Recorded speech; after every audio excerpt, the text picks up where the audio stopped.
In this question, three small balls A, B, C, each of mass m, are connected by three thin, light, rigid rods, each of length L, to make an equilateral triangular structure.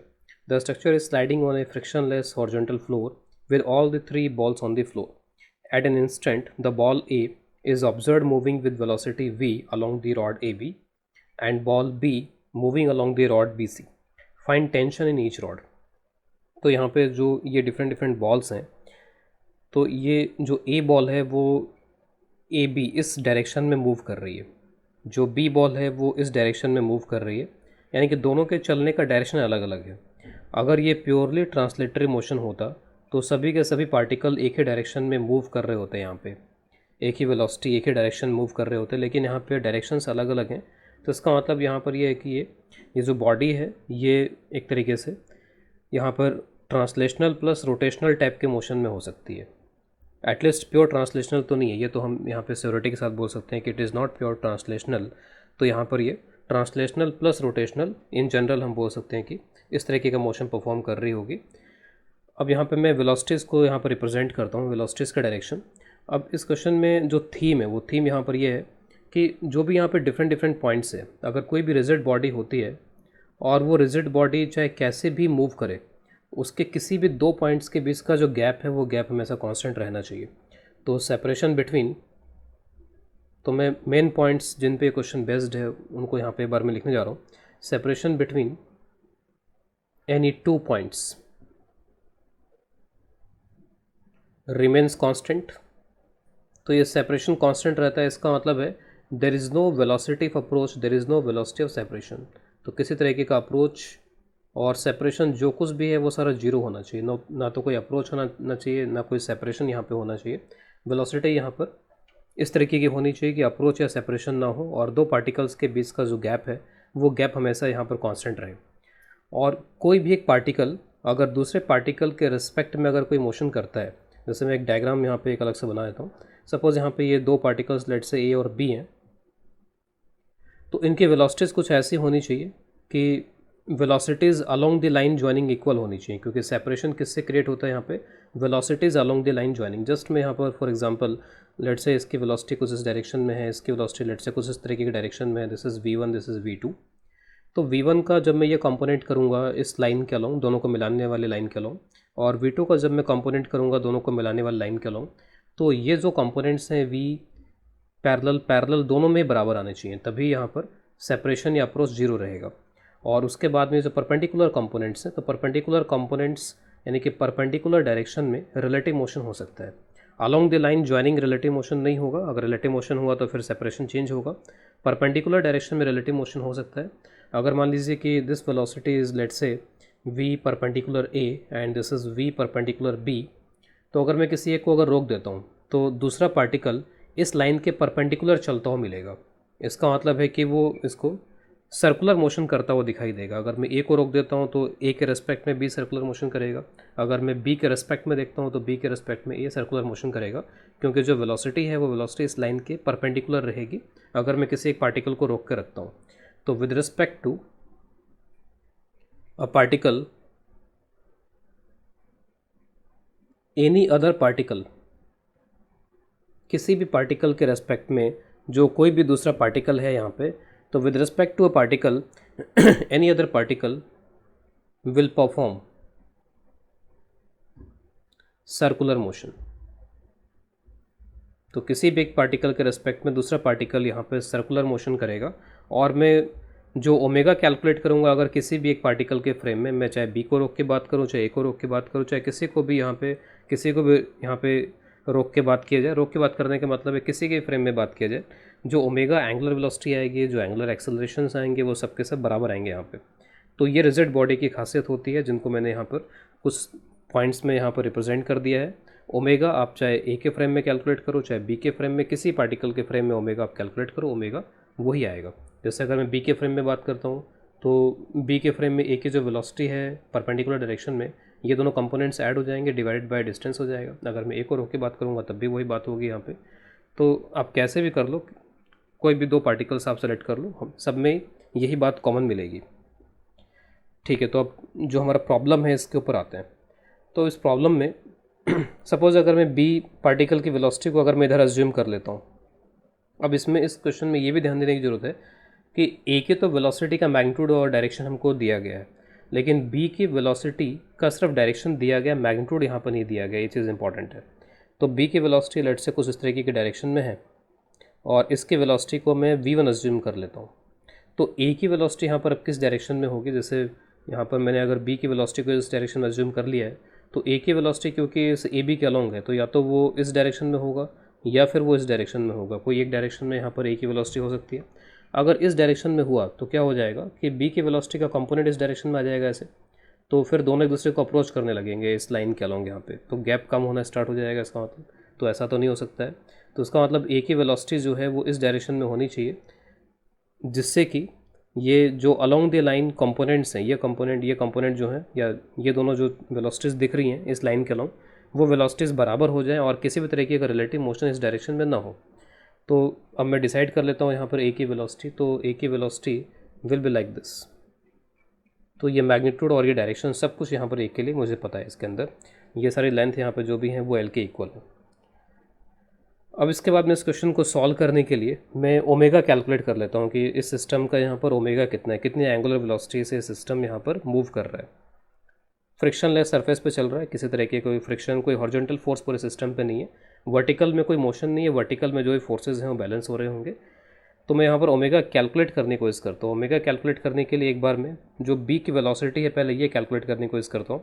तो इसको calculate करने के लिए हम क्या करते हैं कि जो v1 है ये 60 डिग्री एंगल है, तो v1 का मैं ये कंपोनेंट कर लेता हूँ और ये कंपोनेंट हो जाएगा v1 cos 60, that is v1/2। ये कंपोनेंट हो गया v1/2। और जैसे मैंने अभी बात की यहाँ पे कि अलोंग द लाइन ज्वाइनिंग जो कंपोनेंट्स हैं ये बराबर होने चाहिए, ए और बी के बीच में कोई गैप इंक्रीज डिक्रीज नहीं होना चाहिए। तो इससे आप यहाँ पे लिख सकते हो simply v1/2 is equal to v, और जो v1 है वो 2v के बराबर आ गया इससे। ठीक है, तो ए और बी का आपस में कोई रिलेटिव मोशन इस डायरेक्शन में नहीं है, लेकिन इस लाइन के परपेंडिकुलर डायरेक्शन में होगा। तो जैसे अगर मैं v1 का कंपोनेंट करूँ जो कि अब 2v के बराबर आ चुका है यहाँ पे, तो इसका जो ये कंपोनेंट आएगा, ये कंपोनेंट हो जाएगा 2v sin 60, क्योंकि ये cos 60 था, और 2v sin 60 हो जाएगा √3v। तो अगर मैं सपोज़ अगर ए को यहाँ पर अगर मैं रोक के बात करूँ, यहाँ पर विद रिस्पेक्ट टू अगर मैं ए देखूँ, ए को अगर मैंने यहाँ रोक दिया और बी की वेलोसिटी देखूँ तो सिर्फ यही वाली वेलोसिटी बची जो कि इस डायरेक्शन में है √3v, और ये गैप यहाँ पे कितना हो गया l। तो ए के रेस्पेक्ट में बी सर्कुलर मोशन कर रहा है और उसका जो ओमेगा है वो ओमेगा यहाँ पे क्या हो जाएगा, तो omega will be equal to, तो जो भी रिलेटिव वेलोसिटी परपेंडिकुलर डायरेक्शन में होती है डिवाइडेड बाय दोनों के बीच में गैप कितना है। यहाँ पे एक तरीके से आप इसको रेडियस जैसा ट्रीट कर लो, और यहाँ पर ये वेलोसिटी इस रेडियल के परपेंडिकुलर जो सर्कुलर मोशन में होती है जिस तरीके से, तो दिस विल बी √3v/l। तो √3v यहाँ पर क्या है, relative velocity perpendicular to the line joining this two, और डिवाइड बाय यहाँ पर ये लेंथ आ गई, दोनों के बीच का गैप आ गया। तो ये ओमेगा होगा यहाँ पे। ओमेगा किस सेंस में होगा यहाँ पे, तो अगर मैं ए को रोक के देख रहा हूँ तो बी कैसे घूम रहा है यहाँ पर, एंटी क्लॉकवाइज घूम रहा है यहाँ पे, तो एंटी क्लॉकवाइज ओमेगा आ रहा है इसमें। अगर आप यहाँ पे बी को अगर आप रोक के देख लो तब भी वही बात होगी। अगर आप बी को रोक करके देखोगे तो फिर बी के रेस्पेक्ट में ए को ये वेलोसिटी मिल जाएगी √3 × v इस डायरेक्शन में, तो फिर ए एंटी क्लॉकवाइज यहाँ पे घूमता नजर आएगा। तो जो ओमेगा का सेंस है वो मैं यहीं से पता कर सकता हूँ, ओमेगा एंटी क्लॉकवाइज टाइप का आ रहा है और उसका जो मैग्नीट्यूड है वो इतना आ रहा है √3v/l। अब बात आती है यहाँ पे डायनेमिक्स की। अगर मेरे को टेंशन कैलकुलेट करना है तो मेरे को एनएलएम और इनकी इक्वेशंस यूज़ करनी होंगी। अब वो एनएलएम की इक्वेशंस यूज़ करने के लिए अब मैं चाहता हूँ कि किसी इनर्शियल फ्रेम का यूज़ करूँ जहाँ तक हो सकता है। तो यहाँ पे तो सेंटर ऑफ मास है cm, तो सेंटर ऑफ मास का कोई एक्सेलरेशन है नहीं यहाँ पर। सेंटर ऑफ मास का एक्सेलरेशन 0 है, क्योंकि वर्टिकल में सारे फोर्सेस वैसे ही बैलेंस हो रहे हैं और हॉरिजॉन्टल में किसी भी तरीके का एक्सटर्नल फोर्स यहाँ पर है नहीं, क्योंकि स्मूथ हॉरिजॉन्टल सरफेस है। एज एफ एक्सटर्नल इज़ 0, किसी भी तरीके का एक्सटर्नल नेट फोर्स यहाँ पर कहीं पर भी नहीं है, इसमें किसी भी डायरेक्शन में नहीं है। तो सेंटर ऑफ मास का कोई एक्सेलरेशन नहीं होगा, और सेंटर ऑफ मास के फ्रेम में इक्वेशन लिखना हमारे लिए ज़्यादा आसान रहेगा। अगर मैं किसी एक पार्टिकल के फ्रेम में लिखता, बी ए सी किसी के फ्रेम में लिखता, तो फिर ये सभी पार्टिकल्स यहाँ पर एक्सेलरेटेड हैं, क्योंकि ये अपना डायरेक्शन यहाँ पर वेलोसिटी का चेंज कर रहे हैं। तो ए बी सी जो भी हैं वो अपनी वेलोसिटी का डायरेक्शन चेंज कर रहे हैं। इसका मतलब ए बी सी का एक्सेलरेशन है यहाँ पर, तो एक्सेलरेशन है, तो वो एक्सेलरेशन पता भी नहीं है फ़िलहाल अभी, तो उसको कैलकुलेट करने जाएँ उसमें ज़बरदस्ती हम एक तरीके से सॉल्यूशन को लंबा करने की कोशिश करेंगे फिर वहाँ पे, लेकिन हमें ये बहुत ही अच्छा सा पॉइंट मिल रहा है सेंटर ऑफ मास जिसका कोई एक्सेलरेशन यहाँ पर नहीं है। तो मैं जो भी डायनेमिक्स की इक्वेशन लिखूंगा वो सेंटर ऑफ मास के फ्रेम में यहाँ पर लिखने जा रहा हूँ, क्योंकि ये एक नॉन इनर्शियल फ्रेम है यहाँ पर ये। तो सेंटर ऑफ मास के फ्रेम में अब देख लीजिए सेंटर ऑफ मास यहाँ कहीं पर होगा इस पूरे सिस्टम का, तो सेंटर ऑफ मास से सभी का डिस्टेंस तो हमेशा कांस्टेंट ही है यहाँ पर, और सेंटर ऑफ मास से अगर सभी का डिस्टेंस यहाँ पर कांस्टेंट है तो सेंटर ऑफ मास के फ्रेम में सब के सब सर्कुलर मोशन कर रहे हैं। ए भी सर्कुलर मोशन कर रहा है, बी भी सर्कुलर मोशन कर रहा है, सी भी सर्कुलर मोशन कर रहा है। तो सेंटर ऑफ मास के फ्रेम में सब के सब यहाँ पर सर्कुलर मोशन कर रहे हैं। तो मैं सी एम फ्रेम में जाकर के आगे क्वेश्चन को सॉल्व कर रहा हूँ। In C M frame, centre of mass frame, all are performing, सब के सब यहाँ सर्कुलर मोशन कर रहे हैं। और एक और बात, यहाँ पे किसी तरीके का एक्सटर्नल फोर्स नहीं है, किसी तरीके का टॉर्क वगैरह भी यहाँ पर नहीं है। तो there is no force, external force, there is no torque on this system. तो किसी तरीके का यहाँ पे टॉर्क नहीं है। इसका मतलब यहाँ पे अल्फ़ा वगैरह जो भी है वो जीरो रहेगा, देर इज़ नो अल्फ़ा। क्योंकि जब हम यहाँ पर एक्सेलरेशन वगैरह में जाएंगे तो एक्सेलरेशन अल्फ़ा की वजह से भी क्रिएट होते हैं। अल्फ़ा इज़ एंगुलर एक्सेलरेशन, तो किसी भी तरीके का एंगुलर एक्सेलरेशन वगैरह यहाँ पर कुछ होगा ही नहीं इसके अंदर। तो ये भी एक सॉल्यूशन को सिंपल कर देगा अगर हमने ये पता लगा लिया कि अल्फ़ा यहाँ पर जीरो है। अब आप किसी भी एक पार्टिकल को उठा लो, सपोज़ मैं ए को उठा लेता हूँ यहाँ पर, और ए के लिए मैं फ्री बॉडी डायग्राम बनाता हूँ, और उस फ्री बॉडी डायग्राम को मैं सेंटर ऑफ मास के फ्रेम में बना रहा हूँ। सेंटर ऑफ मास से डिस्टेंस हमें पता होना चाहिए। तो इस तरीके का जो इक्विलेटरल ट्राइंगल होता है उसमें सेंटर ऑफ ग्रेविटी कहाँ पर होगा इसमें, तो आप बहुत आसानी से बता सकते हो। ये L/2 डिस्टेंस, ये 30 डिग्री बनेगा एंगल, तो L/2 divided by cos 30 degree हो जाएगा। यहाँ पर ये 90 डिग्री यहाँ पर इक्विलेटरल ट्राइंगल, ये राइट एंगल ट्राइंगल बन रहा है। तो L/2 डिवाइडेड बाय cos 30, क्योंकि हाइपोटेनस है तो cos नीचे आएगा, √3/2 से L/√3 हो जाएगा। तो जो इक्विलेटरल ट्राइंगल होता है उसमें जो वर्टेक्स से सेंटर ऑफ मास या सेंटर ऑफ ग्रेविटी या फिर सेंट्रोइड जो भी है उसका जो डिस्टेंस है वो डिस्टेंस यहाँ पर L/√3 होगा। ठीक है, इसका यूज़ हमें करना पड़ सकता है यहाँ पर इसमें। अब ए का जब मैं फ्री बॉडी डायग्राम बनाऊंगा तो रॉड की वजह से जो टेंशन इस पर लग रहे हैं वो दिखाने होंगे। सपोज़ इस टेंशन को अगर मैं T1 बोल दूँ जो ए बी रॉड में है, और जो AC रॉड में अगर मैं उसको T2 बोल दूँ, एक बार जस्ट मैं इनको डिफरेंट यहाँ पर एज्यूम कर रहा हूँ। ये सारा सिस्टम हॉरिजॉन्टल सरफेस पे है, तो हॉरिजॉन्टल में ही यहाँ पर ये सारा फ्री बॉडी डायग्राम बन रहा है इसमें। तो T1 और T2, अब इसमें सवाल उठता है कि क्या T1 T2 जो हमने लिया यहाँ पे क्या वो अलग अलग हैं, क्या वो इक्वल हैं यहाँ पर इसमें। ये एंगल 30-30 हो जाएगा, ये सेंटर ऑफ मास है यहाँ पर इसमें। तो सेंटर ऑफ मास के फ्रेम में सर्कुलर मोशन, और ओमेगा हमको पता है कि किस ओमेगा से हो रहा है। तो T1 T2 को पता करना है। तो जैसे ये यहाँ पर सेंट्रीपिटल वाला डायरेक्शन होगा, रेडियल डायरेक्शन होगा यहाँ पर ये, ठीक है। और ये जो डायरेक्शन होगा फिर ये टेंजेंशियल डायरेक्शन हो जाएगा। तो ये रेडियल और ये टेंजेंशियल डायरेक्शन। टेंजेंशियल डायरेक्शन में कोई एक्सेलरेशन आएगा नहीं क्योंकि अल्फ़ा ज़ीरो है यहाँ पर। तो अल्फ़ा ज़ीरो, तो इसका मतलब ए टेंजेंशियल जीरो आएगा, और कोई फोर्स यहाँ पे कुछ इस तरीके का दिख नहीं रहा है। तो T1 और T2 के जो कंपोनेंट इस डायरेक्शन में आएंगे वो बैलेंस होने चाहिए। तो इसका मतलब है T1 sin 30 this should be equal to T2 sin 30। तो यहाँ से दिख गया कि T1 इज इक्वल T2 हो गया, और T1 T2 आ गया। तो इससे हम अब यहाँ पर एक कंक्लूजन बड़े आराम से बता सकते हैं कि हर एक रॉड में टेंशन सेम आएगा। यहाँ पर हमने आर्बिट्री किसी पॉइंट को लिया था और वही चीज़ सभी के लिए होगी फिर यहाँ पे। तो सभी में टेंशन T यहाँ पे, तो tensions are equal in all, सभी में टेंशन इक्वल है। तो ये भी एक तरीके से हमारी टेंशन को कम ही कर रहा है कि टेंशन इक्वल है। ठीक है, नंबर ऑफ वेरिएबल्स कम हो गए हमारे लिए फिर यहाँ पे।